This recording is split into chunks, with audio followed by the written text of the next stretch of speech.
Salut les téléspectateurs de la grande émission, je suis d'abord très heureux de vous retrouver pour cette nouvelle année. Une année où je vais vous parler de gastronomie, gastronomie au sens large du terme.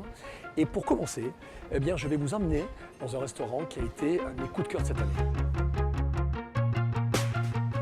Biel, bonjour, merci de me recevoir ici chez toi.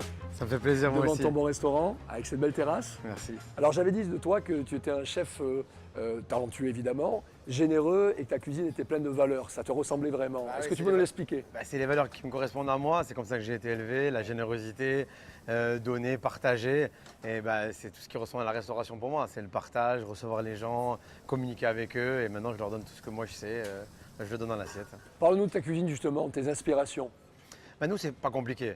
On travaille avec une ardoise, il y a 4-5 entrées, 4-5 plats, 4-5 desserts. En fait, c'est en fonction que des saisons, que des produits du marché, simple, bonne, bien assaisonnée.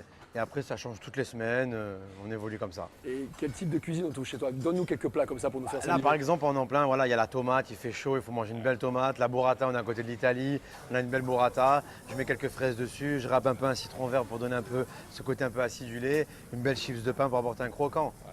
Et après, on travaille pas mal les légumes, on travaille un peu le petit épeautre bio qui est un peu tendance. Voilà, tous ces petits trucs-là. Toujours une viande, un poisson, une pâte ou un risotto. Et au niveau des desserts, c'est pareil. Là, on est en plein dans les pêches, les abricots, avec une petite infusion à la verveine, une petite crème mascarpone. Voilà, tous ces petits trucs-là un peu frais. Alors la cuisine, c'est important, mais la salle, c'est aussi important. C'est une vraie valeur. Et là, tu travailles avec ta femme et c'est elle qui s'occupe de ça. C'est elle qui va mieux t'expliquer que moi. On va la voir. Allez, ça marche. Au son du canon. Margot, bonjour. Bonjour. Alors, on disait avec Gaël, ton mari, que tu étais en charge de la salle, qui est très important dans un restaurant. Tu es très rigoureuse ici, c'est très parfait, très professionnel. Je l'ai souvent dit, c'est vraiment un service très professionnel. Ça vient d'où tout ça? Déjà, la première chose qu'on voit dans un restaurant quand on arrive, c'est l'accueil. C'est la personne qui est en contact visuel et qui va vous installer jusqu'à votre table. On a eu envie avec Gaël, que ce soit de son côté ou du mien, de soigner toutes les étapes en fait, d'un repas au restaurant.